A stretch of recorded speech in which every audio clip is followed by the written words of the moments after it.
14번. 경매법정에서 간만의 차이로 2등으로 낙선이 되버렸다.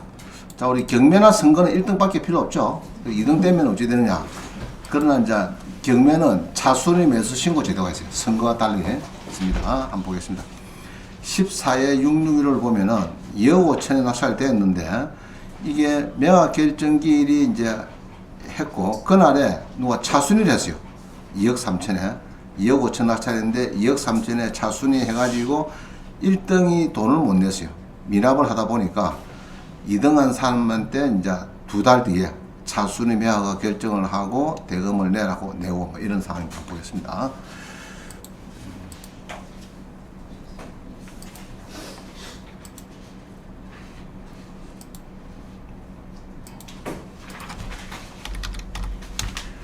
여기는 식당인데 식당에 이제 어떤 옆에 이 집은 장사가 참 잘 돼요. 개미들 앞에서 자 봅니다. 이 식당인데 이런 식당입니다. 황토 식당. 이 식당입니다. 식당인데 이게 이제 경매가 들어갔는데 이게 보면은 이게 뭐야?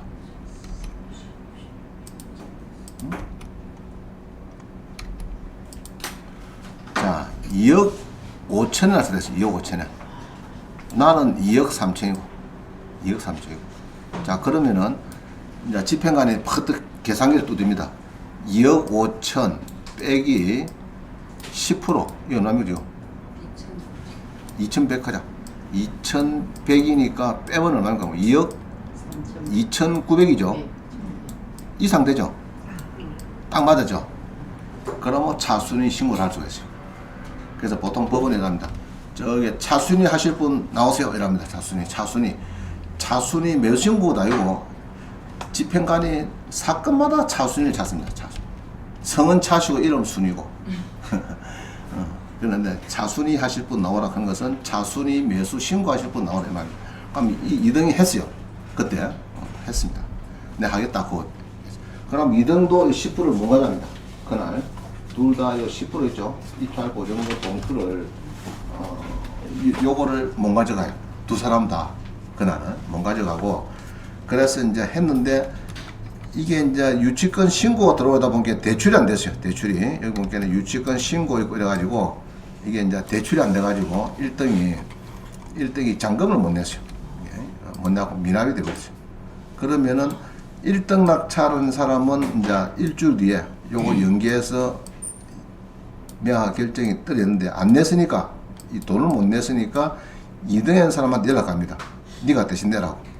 이런 하면서 이렇게 매각 결정기를 다시 만들어줍니다. 무슨 말이죠? 그래갖고 한 달 뒤에 이제 돈을 내도록 이래야 했습니다. 그래서 차순위가 있으면은 보통 한 달 뒤 그 날짜 있죠. 대금 지급 기한 통지서 있는데 그거 날짜 한 이틀은 봐줍니다. 이틀은 봐주는데 3일째 되면은 돈 안 내네 이라고 2등한테 우편을 가버려요. 우편을 발송을 하면은 절대 1등이 낼 수가 없습니다. 우편이 발송을 하면. 그래서 차순위 매수 신고가 있다 이러면은 없을 때는 한 달 뒤에 잔금을 안 내도 또 한 달 정도 연 12% 물면 돼요. 지연이자를 물면 되는데 차순위가 있으면은 바로 그 열 통일해버리기 때문에 잔금 준비를 잘 하셔야 돼요. 알겠어요? 그러면 이제 아파트 같은 거는 차순위 할 필요가 있느냐? 아파트 같은 건 할 필요가 없어요. 대부분 다 잘 내니까. 그러면 이제 뭐 땅만 놓았다든지 이렇게 유치권이 신고됐다든지 대출이 좀 뭐가 좀 쉽게 안 되는 거, 뭐 이런 거, 이제 이런 것들, 특수 물건들, 이런 것들을 이제 차순위 해놓으면은 잔금을 못 넣고 이제 이 사람이 내못됩니다. 이 사람이 이해가시죠? 이런 거 없습니다. 자, 차순위 매수 신고하는 자격은 1등 한 사람에서 뭐 뺀다고요? 요거 10% 뺍니다. 빼고 더 이상 쓴 사람이 해당이 되는 겁니다. 이해가죠? 그럼 3억짜리다. 2억 들여서 뭔가 2억 3천에 써놨어요. 2억 3천에. 그러면은 2억 3천에 써놨으니까 2천만 원 빼면 얼마입니까? 2억 1천만 원 이상 쓴 사람은 차순위가 되고 2억 9백 쓴 사람은 안 되고 이런 겁니다. 자, 이런 건 없습니다. 근데 이게 시간을 많이 잡아요. 이것 때문에. 물어보고 이러면서 뭐 20개, 30개 사가면 되는데 예로 경매 사건이 이런 거 있죠. 우리 지난번에 진해구 용원동에 이거 271건 있죠. 자, 이럴 때는 저녁에 6시 끝나거든요. 차순위 계산한다고. 이렇습니다. 자, 한번 보겠다. 지난번에 한 봤죠, 그죠? 이게 진해고 영혼도 있었는데, 자, 잠깐 치고 한번 더 봅시다. 그러면 차순위 신고는 왜 하느냐? 이거를 매각 대금 납부를 해태하는 경우에는 재매각 절차를 되풀이함으로써 시간이 비용이 많이 나오기 때문에 이거를 마련했다. 그래서 요건은 차순위 신고는 자 줄칩니다. 그 신고액이 최고가 매수 신고에서 10% 뺀 금액을 넘는 사람만 할 수 있다. 그런데 이제 두 사람이 신고했어.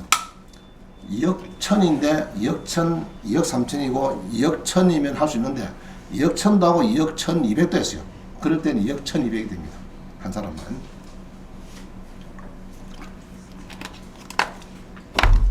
이해가시죠? 어려움 없습니다.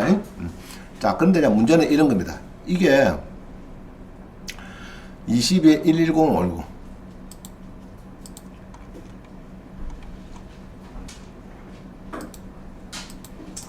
110, 519가 이게 지난번에 이제 이게 아주 이슈가 된 건데 상가는 안 팔려요. 안 팔리는데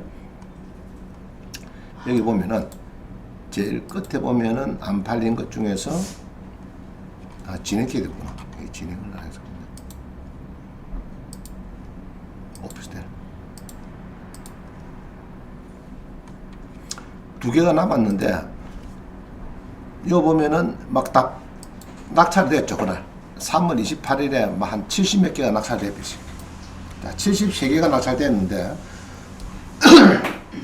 그런 경우에 이거를 분류를 하잖아요. 해가지고 일일이 해가지고 그 다음에 누가 들어온 2등이네 3등이네 해가지고 그래갖고 차순위 자격이 되냐 안 되냐 갖고 막 이제 또 연락하거든요. 이러다 보니까 보통 12시 11시 10시부터 해서 11시 10분까지 써여라. 보통 그러죠. 그래갖고 보통 11시, 아니다. 10시부터 입찰해가지고 10분간 설명하고, 그럼 10시 10분이죠. 10시 10분에서 1시간 텀 줍니다. 그럼 11시 10분까지 마감합니다. 마감을 해갖고 11시 한 20분쯤 되면 이제 막 갈라요. 갈라가지고 하는데 차순위하고 이게 오후 5시가 끝났다. 5시. 일하다 보니까. 그죠? 다이 끝나죠. 자, 그러면 이게 많은 거는 또 이제 문제는 이런 게 있어요. 여기에 이제 대금을 내라 했는데 또 안 내. 그죠? 안 내고 애민 사람이 있으면 다시 또 나옵니다. 다시 나오는데 이제 이런 거죠. 이게 이제 다시 나온다.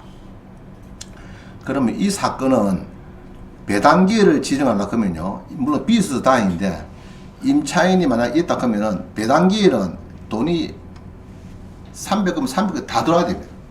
그래야 배당을 합니다. 그러면 배당기일이 내 잔금은 2월달 3월달 이었는데 전부 다 들어온 게 막 연말이다 하면 연말에 배당기를 지정해야 돼요. 그러면 그때까지 못 들어가는 수가 생깁니다. 사건번호 다닐 때는 그런 경우가 있더라. 가끔 보니까. 자, 하여튼 차순위 요 두 개는 사면 될까 안 될까 이거? 34% 오피스텔 주로 오피스텔이 34% 두 개가 남았어요. 이 사람이 8,400 해가지고 미납하다 보니까 그죠? 34%인데 뭐 임차인은 없어요. 없고 이게 월세가 한 40만 원 정도 35만 원 40만 원 받는다 하더라고요. 한 40만. 임대는 이게 1000세대인데 1500세대거든. 두 개 합쳐서 거의 다 임대 다 나갔대요. 잘 나간다 이거는. 임대가 잘 나가는 동네네. 임대가. 그래서 도전하실 분은 해도 됩니다. 되는데 금액은 낙찰된 걸 보니까 보통 뭐 많이 나섰더라고요. 옛날에 들어온 사람 많이 쓰였는데 보통 보면 이런 얘기죠. 이 사람 뭐고? 이야.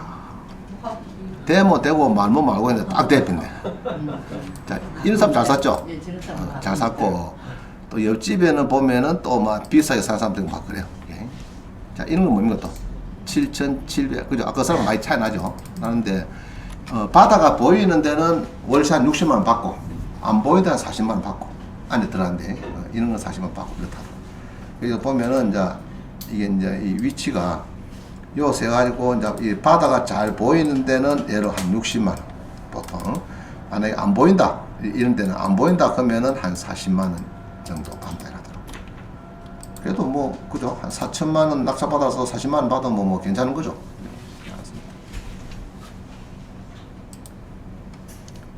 자, 하여튼 차순위 매수고 요거는 법원에서 아주 많이 쓰입니다. 많이 써요. 낙찰 가격에서 입찰 보증금 빼고 이상 쓰인 사람이 된다. 해당이 된다. 이 말입니다. 어려운 건 없습니다.